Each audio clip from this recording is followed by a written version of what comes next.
미국의 어떤 계획으로 인해서 원숭이 두창 바이러스를 퍼뜨렸다고 얘기하는데, 지금 이제 영국에서 문제가 됐던 건 동성애자들의 모임이 생겨서 동성애를 통해서 옮는다, 동성애자들에 대한 얘기가 이제 비난이 되게 많은데, 그것보다는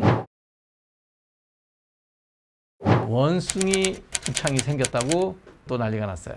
우리나라에는 없고 영국에서 집단으로 발병했고, 서아프리카나 민주콩고 공화국 그 지역에서는 풍토병으로 엔데믹하게 발생되고 있는 병이었는데, 이게 어떤 경로를 통해서인지 스페인하고 포르투갈 쪽으로 넘어와서 영국 쪽으로 이제 훅 번지는 그런 양상을 보이고 있습니다. 수두는 한 필드에서 다양한 스테이지에 다양한 기에 해당하는 물집이 잡히고, 헤르페스는 여기 국한된, 여기라든지 성기라든지 국한된 데 생기고, 대상포진은 띠 모양으로 생기니까 여러분들이 일단 몸에 물집 생겼다고 원숭이 두창을 걱정하는 일은 없어도 될 것 같습니다. 그런데 이제 일부 중국의 몰직학한 유튜버는 미국의 어떤 계획으로 인해서 원숭이 두창 바이러스를 퍼뜨렸다고 얘기하는데, 유튜브가 아니라 그 친구는 웨이보에다 알렸나? 하여튼 음모론을 근거 없이 퍼뜨린 거고요. 지금 걸리고 있는 수두, 그 다음에 원래 옛날부터 있던 천연두는 이거는 공기 전염이 돼요. 그런데 원숭이 두창은 현재까지 확인한 내용을 자세히 볼 것 같으면 적어도 직접적인 접촉이나 침과 같은 것들, 체액 같은 것이 공유되지 않는 한 공기 전염은 거의 없다. 비말 전염도 거의 없는 걸로 알려져 있습니다. 지금 말씀드렸던 모든 폭스 바이러스는 기본적으로 DNA 바이러스예요. 여러분들이 DNA와 RNA는 이렇게 생각하시면 돼요. DNA는 유전 정보 중에서 아주 핵심적인 정보이기 때문에 우리 세포 핵의 안쪽에만 있고요. RNA 바이러스는 뭐냐면 왔다 갔다 하는 이동시키는 바이러스, 이동시키는 정보예요. 그러다 보니 쉽게 깨지기도 하고 쉽게 변형도 일어나요. 그래서 DNA 바이러스는 변이가 거의 안 일어나요.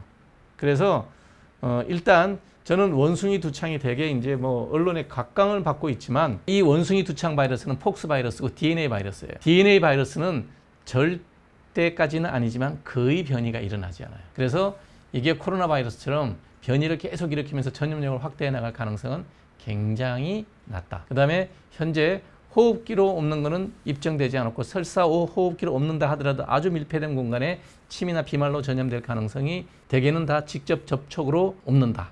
이런 것들이 현재 원숭이 두창입니다. 그러면 원숭이 두창이 언론에 회자되는 만큼 우리가 걱정을 해야 될 거냐? 저는 그렇게 그런 일이 거의 없을 거다. 그 다음에 원숭이 두창은 우두와 천연두와 또 같은 족입니다. 같은 족이에요.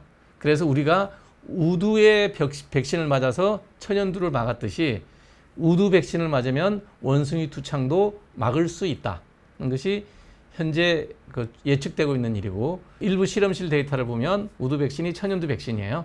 그 천연두 백신을 맞으면 85% 이상은 막을 수 있다. 고로 이미 폭스 바이러스에 대한 먹는 약도 있어요. 원숭이 두창은 변이가 잘 쉽게 일어나지 않는다. 백신도 이미 오랫동안 우리가 사용해왔던, 천연두가 없어서 안 했지만 우리나라도 3,500만 명분 정도는 유사시를 대비해서 백신을 갖고 있어요. 질병관리청에서는 그것 때문에 우리가 전 국민한테 천연두 백신을 접종할 계획은 없다는 게 현재 계획이고요. 그러다 보면 전체적으로 우리가 파악을 해보면 그리 걱정할 병은 아니다는 게 제 생각입니다.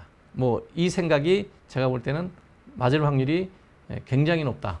90% 이상이다. 저는 그렇게 생각을 해요. 지금 이제 영국에서 문제가 됐던 건 동성애자들의 모임이 생겨서 동성애를 통해서 옮는다, 동성애자들에 대한 얘기가 이제 비난이 되게 많은데, 그것보다는 밀접한 접촉에서 성적인 관계와 상관없이 아주 가까이 밀폐된 공간에서 많이 모여서 어떤 관계가 있었다 그러면 옮았을 가능성이 많다. 어떤 질병이든 동성애를 하지 않는다 해도 그 좁은 공간에 이런 바이러스성 질환이 있으면 충분히 옮을 수 있다. 그러니까 어떤 특정 성적 편향된 분들을 가지고 그것 때문에 옮는 것이라고 얘기하는 것은 그거는 좀 설명이 맞지 않다.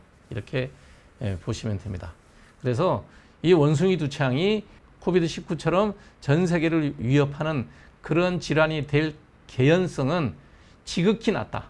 실제로 이번에 이 문제가 됐던 원숭이 두창이 아프리카에서 번진 이유도 천연두 백신을 중단한 것이 한 요인이 됐다라고 프랑스의 파스테르 연구소에서는 이 얘기를 하고 있거든요. 왜냐하면 천연두 백신이 원숭이 두창 백신을 원숭이 두창의 발병을 아프리카 지역에서 억제하고 있었다는 거죠. 근데 30-40년 동안 천연두 백신을 하지 않았기 때문에 이렇게 원숭이 두창의 발병률이 높아졌다라고 추정을 합니다. 어쩌면 WHO에서 어떤 결정을 할지는 모르겠지만 천연두 백신을 엔데믹 에리아, 그러니까 널리 퍼져 있는 풍토병화되어 있는 지역에는 천연두 백신을 놓는 것이 좋지 않을까라는 생각도 해봅니다.